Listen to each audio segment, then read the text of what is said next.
What's up, guys? Mr. Knows Hoops back today with another video. And today we are discussing the Phoenix Suns. First of all, Merry Christmas to everybody. I know this is technically after Christmas, but hope everyone had a great holiday with your family and your friends. Don't forget to do a like, comment, subscribe. We got a new face cam and everything too. We upgraded out here. Don't forget to join the Discord, link in the description as always.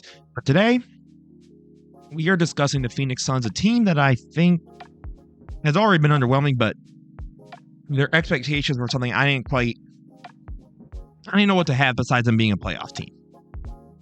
And let's get into why I think this team is struggling and what they can do to make it right and to fix it. Their first major issue is their defense. To me, I mean, we already knew this coming into the season, right? This team was basically going to be offense or nothing. But I mean, just take a look here, right? So you're going to get Sabonis, the fake DHO, or with the DHO, my apologies. Out to Keegan, right into Sabonis. And at that point, it's just Booker and Sabonis, and he just sort of backs up anyways. There's no one there to protect the rim. Sabonis gets a wide open dunk. This defense is not very well established, right? Okay, so again, you're going to get Sabonis here moving, right? Sabonis could have pulled this here, right? But he doesn't. Gets a man to bite, goes back to Keon Ellis, sets the screen, waits, goes over the top of everybody, and at that point, the paint is wide open. Waits yet again. At that point, it's just no one in front of him. Another easy lay-in. Again, this is a team that is supposed to be able to outscore you at any given night, and there's nothing you can do about it. Now, of course, I'm going to hear, well, Amster, Bradley Beal's been hurt for 95% of the season. Okay, well, I feel like you should have known that coming into any big three situation, especially when you have Kevin Durant on it, and you look at the team you traded him from, and you go, man, these big threes don't really seem to be lasting no more. So let's get back into it, right? The defense of this whole team, right? Boom, back out of Sabonis. It just gets a strong finish because there's no one really to challenge him here, right? The man, Eubanks, I believe that is already fully committed to the idea of swiping at whatever De'Aaron was trying to get. And he just stops. He doesn't even bother. So that's a wide open dunk. And again, they're supposed to be able to outscore you. But that's only if the offense is working. Right? So again, now we're going to look at a little bit of what De'Aaron Fox was able to do against this team. This team was just able to really cook up. Right? So again, you got Sabonis here. Boom. Down to D Fox. Boom. Beautiful spin away. And again, nobody at the rim. The rim is wide open. There is no rim protection on this team consistently. And that's going to hurt you, especially when your perimeter defense is really nothing to write home about either. So again, you're going to get the ball here. Gets a separation here from Alex Len. No separation because the man goes back. Open bucket, right? And I think we all sort of knew this coming into the season for the Phoenix Suns of what they were going to do / be. But I think that's part of the problem. We really thought that this offense was going to be so historically incredible that it wasn't going to matter. But they're about 15th in offense. They're dead last in pace. Or no, not dead last. My apologies. 26th in pace, according to Basketball Reference. And this team, defensively, cannot hold up. We need to have a talk about this team because, I mean, this is a team that just a couple days ago lost to the Portland Trail Blazers. Like, these are things that should not be happening. Like, this team, right now, with even just KD and Devin Booker, could be in more than enough firepower to beat the Portland Trail Blazers. And Anthony Simons didn't even shoot well that game. Shaedon Sharpe played about 8 minutes. Right? And we got to get into why this offense doesn't necessarily seem to be using. And the part of the problem is it's so ISO heavy. Right? And what I'm going to show you guys are all makes. Right? So you're going to sit there and go, but Emster, they're making so many. But here's the thing.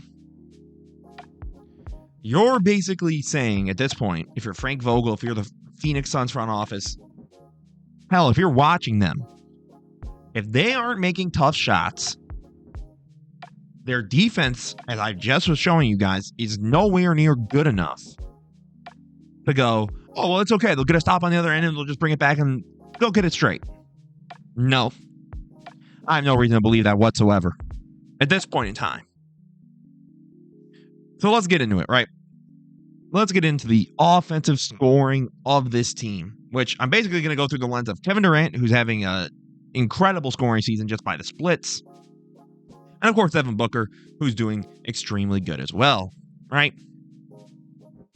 Gets the ball out here, up to KD, got Kuminga one-on-one, right? Look at how stagnant, by the way, everyone else is. They're just standing here. At this point, it's just a matter of, does the center get out of the way to let, KD/Booker, whoever is going to be the ISO guy, right? Boom. Jumps over him. It's too tall. Tough bucket. Like I said, though, they're going to be relying on this a lot, and that's all I'm trying to show you guys. So again, they're going to get the ball here. Nurkic sets another screen, or tries to. But again, I just want us all to notice something real quick. Nobody else is moving. The most you see is Grayson Allen, I believe, going to the other corner. And Nurkic going to the rim. That's it. That is the closest thing to movement you'll see in this offense. KD basically gets Wiggins one-on-one. Again, another tough bucket that, quite frankly, you have to really guarantee is going to work, right?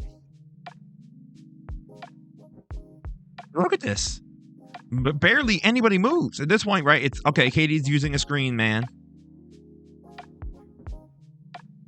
Clay's at his hip and one. Tough and 1-2. Nothing you can do about that.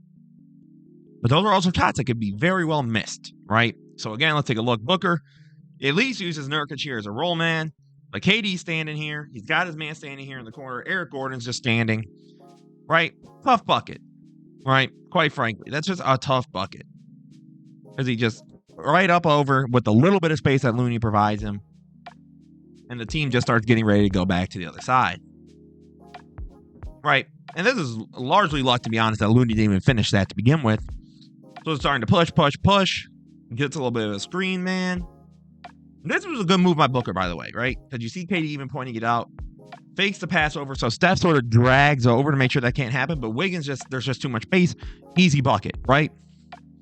But again, the offense is so stagnant that it's going to hurt this team. Because again, they're an ISO-heavy team. Almost every bucket I showed you guys basically involves some form of a pick and roll in which they do not give it to the roll man, which is okay, right? You don't have to every play. It's not a necessity in basketball to give the ball to the roll man. But basically, it's sort of like, not to the same degree, I guess, because there's technically multiple great scorers that go in ISO, but it's like James Harden with the Rockets. Or even at times, to be 100% honest, like the Mavs with Luka without Kyrie. Where if you're not touching the basketball, you're standing there, your hands are up, and if you catch the ball, okay, I got to shoot it. Or I got to make a little move for myself, I got to go. Otherwise, they will be standing there and they're watching. Which part of it you have to do, right? Because you have two great scorers that more so need the ball. Well, not so much with KD, but again, I think the idea still remains. So again, let's get back into it. I want to talk about the playmaking of the team and how we can already sort of see it's raw from what we can tell, right? And Devin Booker so far is their primary playmaker because Beal's been out. This is one of the few games actually Bradley Beal did play, and they still lost. So Booker's pushing.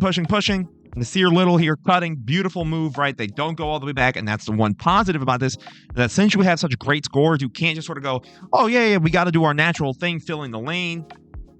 Boom. Easy dunk, right? Great read by Booker. And there you go. You got Bradley Beal, something you don't see quite often. Back up here from Beal, right?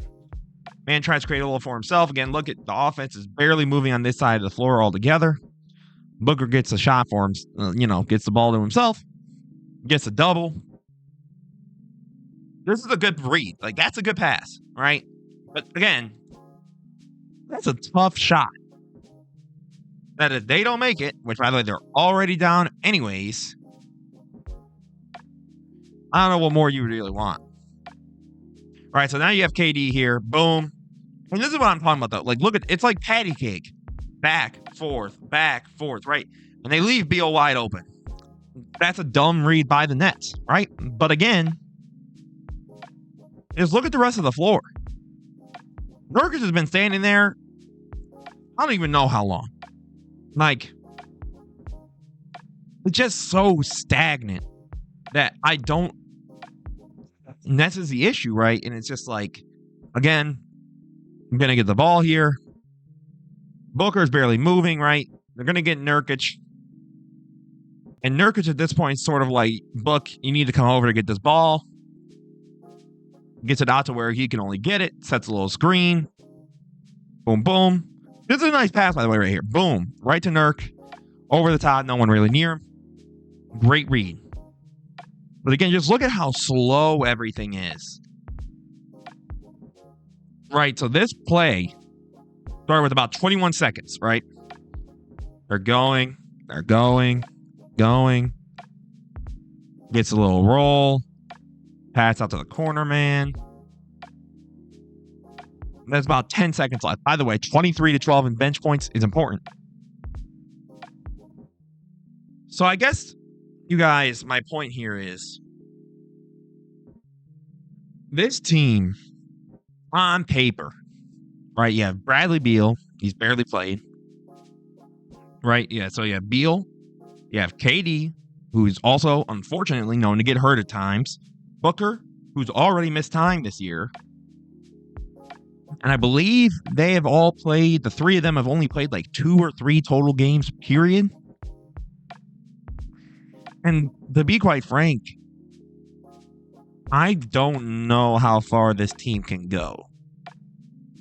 I'm not saying they're going to miss the playoffs. I think they're too good to miss them. Just quite frankly, it's just one of those things. It's like, if it's them versus like Pelicans, I'm taking the Suns probably, to be 100% honest. But their defense is such a problem that I just don't think the offense has been great enough for me to rationally sit back and go, but the offense can kind of get it figured out. Right? Like, to me, their offense is so slow and so ISO dependent that if KD, Book, or Beal have a bad night, unless the other ones have a historic night, they will not probably win that game. And that, quite frankly, is not going to work in today's league. It's just not. Phoenix sort of bit the bullet here by getting Bradley Beal for whatever reason. Because again, you just saw Brooklyn have about 2 to 3 different attempts at a big three. And what's happened every single time? It doesn't work. So Phoenix, quite frankly, I think, bit too much into the hype of the idea of Bradley Beal and freeing Bradley Beal, and we can get him here, and then we got Beal, Booker, KD. They played like 3 games. So at that point, I just got to ask, like, okay, so Beal comes back. What's the odds he stays healthy? I don't know. So to be 100% honest, you guys, I'm out on this Suns team. I think it would take a lot of things to go their way to win a championship. But let me know what you guys think down below. Don't forget to leave a like, comment, subscribe, leave a comment. Let me know what you think about this Suns team. As always, guys, this was Hamster No Soups. I hope you guys have a beautiful rest of your day. Thanks for everything, guys. Peace out.